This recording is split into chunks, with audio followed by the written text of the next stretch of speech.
just gonna come right out and say it. Zac Efron, you stole my career, sir. It should have been me as Troy Bolton in High School Musical. We both dance, act, and sing, except one of us doesn't need to use auto-tune. We both performed as kids, we were both born less than a year apart, and we can both rock the short and long hairstyles. I mean, look at that steely gaze. We are exactly the same. We are mostly the same.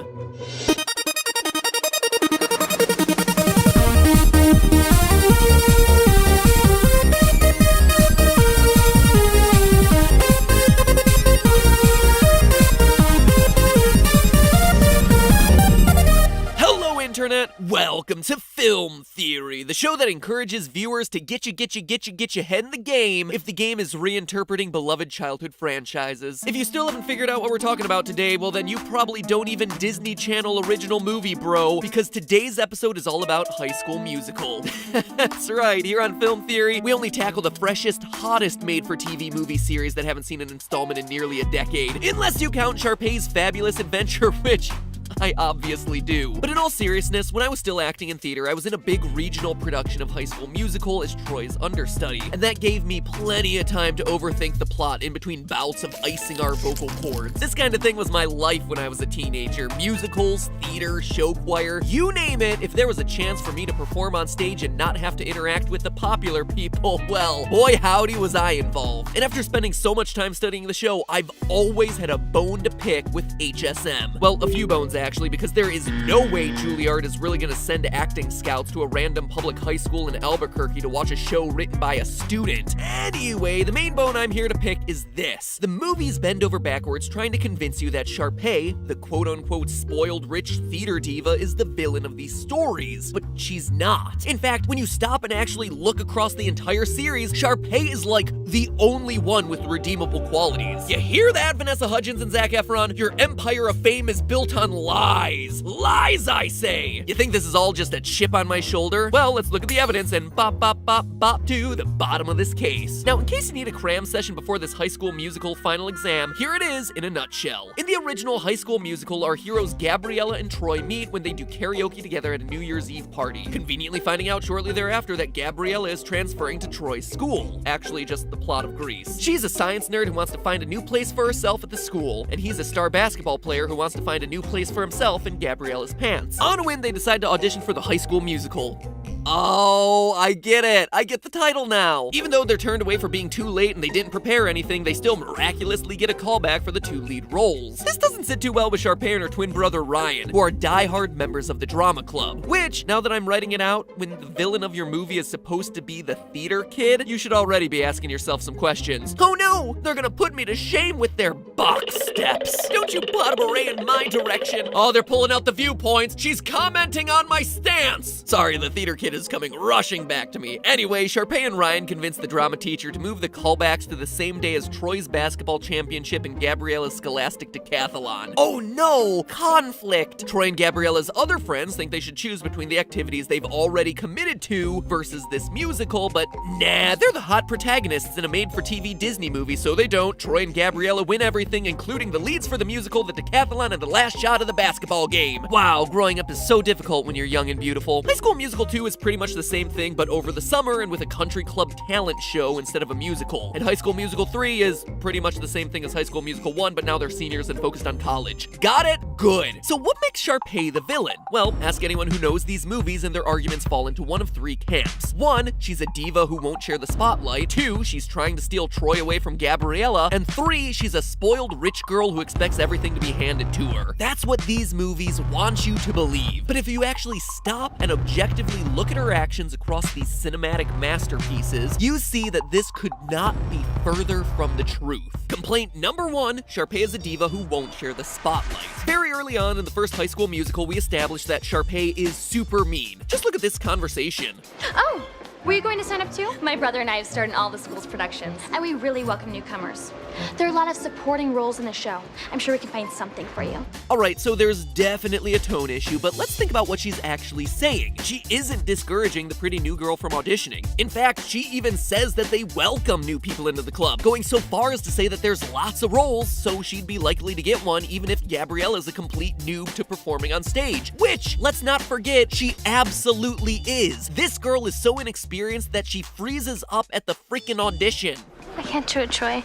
Not with all these people staring at me. Oh, you can't do it, can ya? Well, it's not like people are gonna be staring at you if you're the lead character in a musical or anything. Sharpay is definitely full of herself to assume that she'll just be the lead, but then again, no one else signs up to audition for the lead. We see the sign-up sheet. And even if they did, just look at the other talent that she'd have to go up against. I want you to know This feeling like no other. It's hard to believe that I couldn't sneeze, see. East High, not quite the strongest arts program. And yes, at first it might seem underhanded that she convinces Miss Darbus, the theater teacher, to change the callbacks to the same day as the basketball game, but Sharpay is just testing Gabriella and Troy's resolve to see if they're really committed to the show. Because, let's face it, Gabriella and Troy are committed to other activities already, other friends, and each other. What else does Sharpay have besides theater and a brother who wears stupid hats? Now, the idea of testing their commitment may seem absurd, but her fears are well-founded. In High School Musical 3, Troy actively ditches out of the first act of his senior year show so he can drive to visit Gabriella while she's away at another school. Troy Bolton just sent me a text. Been driving all night. I'll try to make it for the second act.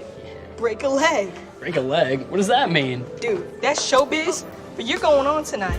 Yeah, guys, sorry for completely trashing the months of work we put into this thing. I had to go make out with my super hot, super nerdy girlfriend. Don't worry, though. I'll be there to grace the show with my six-pack abs in the second act. And let's not forget, a true diva would rather not be a part of the show at all instead of playing second fiddle to someone else. Well, in none of the High School Musical movies does Sharpay ever get the glory, but she comes around in all three. After Gabriella gets the lead in High School Musical, Sharpay is cast as her understudy, but still congratulates her and tells her to break a leg. Well, congratulations. I guess I'm going to be the understudy in case you can't make one of the shows, so break a leg. And we find out in the beginning of HSM 2 that Sharpay even gave Gabriella vocal exercises that helped her in the role. Sharpay, we got off to a rough start, but you really came through. I mean, you helped me with the Winter Musical. Those vocal exercises? That's surprisingly gracious for someone who is supposedly so egotistical. Now, fast forward to the end of that movie. Sharpay and Troy are slated to sing together at the country club's talent show. Her brother Ryan and his stupid hat betrays his sister by giving Troy a new song to sing with Gabriella so that Sharpay can participate in the one thing that she was looking forward to the entire summer. What'd she do? Well, instead of making a scene and wrecking the show, Sharpay recovers, chooses to sing as a part of the group, wins the Star Dazzle Award as Best Performer, then graciously gives that award to her brother who just stabbed her in the back. The Star Dazzle for this year goes to,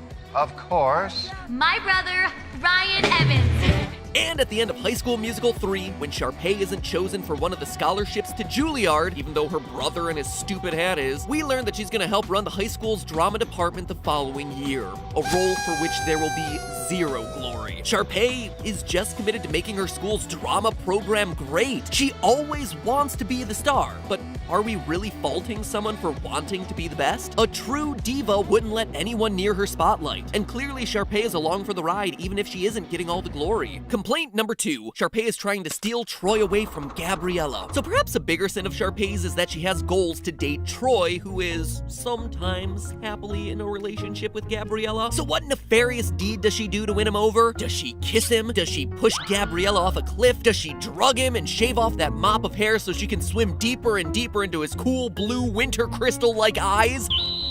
No! Sharpay's evil plan is to get Troy a job at her family's country club, then get him promoted so he'll be paid better, and then also introduce him to members of the University of Albuquerque basketball team so he'll have a better shot at getting a scholarship the following year. What a shame that Troy's only busting dishes all summer, given that he's a potential star for your alma mater, Daddy. The U of A Redhawks would be very interested in him. Troy's very concerned about college. Really? How's Coach Bolton these days? How dare she? And what insane favor does she ask of him in return? That he sing with her in a talent show. She's basically offering him a college education just to sing with her in the talent show. Which, it probably should be mentioned, when push comes to shove, he doesn't do. Meanwhile, let's look at what some of the quote-unquote good guys do back in High School Musical 1. In order to get Troy and Gabriella's heads back into the game, their best friends trick Troy into saying he doesn't care about Gabriella in front of a hidden camera, and then they force Gabriella to watch it. So, who's the bigger villain here? The person trying to win over a guy in a relationship by being nice to him, or the people using hidden cameras to break up their friend's relationship when it doesn't serve their needs? But oh, it's okay for them. But Sharpay's actions are unforgivable? Yeah.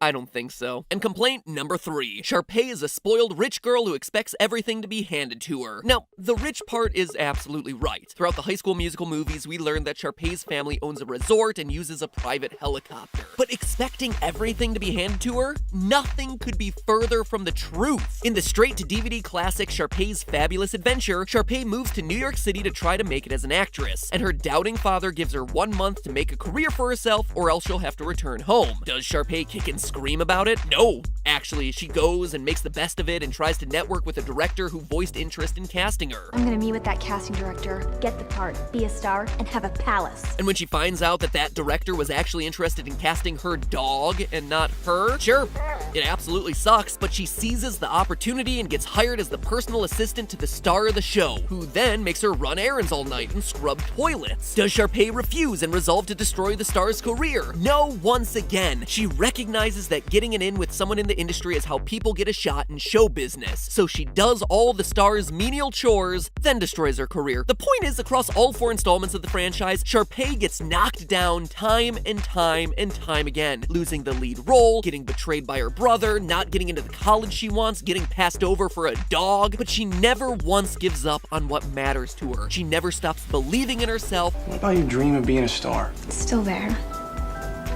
It's just a little bit more of a dream than a reality. And she's even gracious enough to help others out, like Gabriella and this weird snooty kid with a performing King Charles Spaniel. Sharpay's Fabulous Adventure is weird. By the end of the series, she gets the satisfaction not only of coming out on top, but also of doing it entirely on her own. And that, my friends, is the most noble, hero-esque arc that we see from anyone across the entire series. Zeke had it right the entire time. If you actually get to know her, I mean, dude.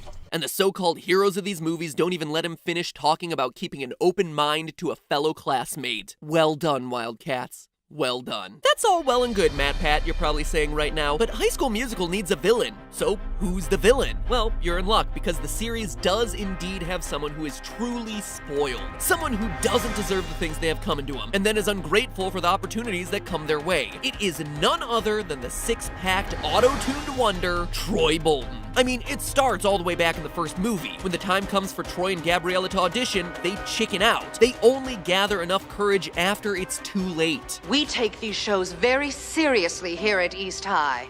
I called for the pairs audition, and you didn't respond.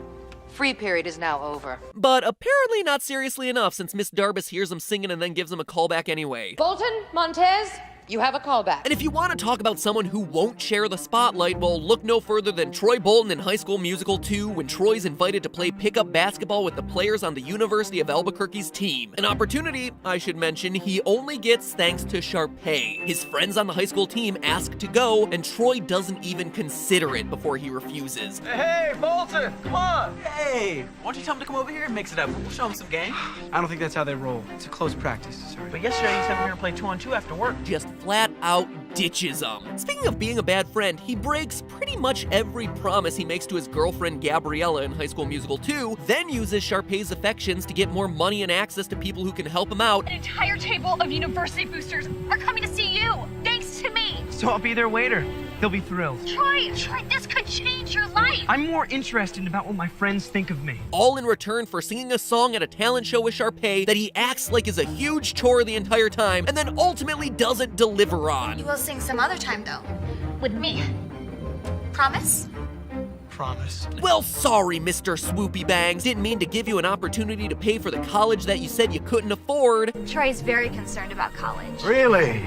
How's Coach Bolton these days? Oh, fantastic. Outstanding. Next time I see Country Club Princess, I'm gonna launch her and her pink card straight into the lake. Oh Build the ramp, buddy. Speaking of that job, by the way, Troy spends most of the movie worried about money, but then spends most of his time at the job getting others to completely ignore their duties. I'm sorry I'm late, Mr. Fulton. Or Troy's just slacking off with his friends. Mr. Fulton, this was my idea. She had nothing to do with it. I generously overlooked your previous brake violation, but then came the golf course jaunt. And now, this. 2 strikes. It is a job. You gotta do your job to earn the money. You're gonna have to earn your way into that college, Troy. Or maybe you don't, because life hands Troy Bolton whatever the F he wants. At the end of High School Musical 3, it's announced that Troy will attend UC Berkeley because he chooses basketball. But I've also chosen theater. Yeah, Troy, are they letting you play basketball at Berkeley? Who did your coach father have to pay off to make that one happen? Because UC Berkeley is a big-time Division I sports school, which, for everyone who doesn't talk sports, translates to these guys are serious about their athletics. In the 2017-2018 college basketball season, no starting player on the UC Berkeley team is shorter than 6'3". Zac Efron is 5'8". He is shorter than me. Which begs the question, how is Troy Bolton, the theater basketball double threat, able to manage that? Could it be just because things are handed to him? His spot on the basketball team, his job at the country club, and let's not forget that he never even formally auditioned for the show in the original High School Musical. If you're looking for somebody to hate these movies, maybe look away from the hard-working rich girl and look a bit more at the popular kid who always gets whatever he wants whether he deserves it or not. I guess good things come to those with abs. I'm gonna start doing some crunches. But hey, that's just a theory. A film theory. And you know, as hard as I tried, I couldn't figure out how to prove that High School Musical was in the same universe as Breaking Bad, even though Gabriella is a science whiz who has been moving every year and might be being chased by the DEA or Gus Fring's daughter or something. Hey, if you can make an airtight connection, let me know, because that would be the best theory ever. High School Musical is the prequel to Breaking Bad? In the meantime, hit the subscribe button to ensure that you get more theories sent to your door that'll ruin your childhood. You can bet on it. Bet on it, bet on it, bet on me. And if you want more Disney ruined for you, well then check out how Moana and Maui are secretly related, along with their pig. That is the box to your left. Now if you'll excuse me, I do really need to do those crunches.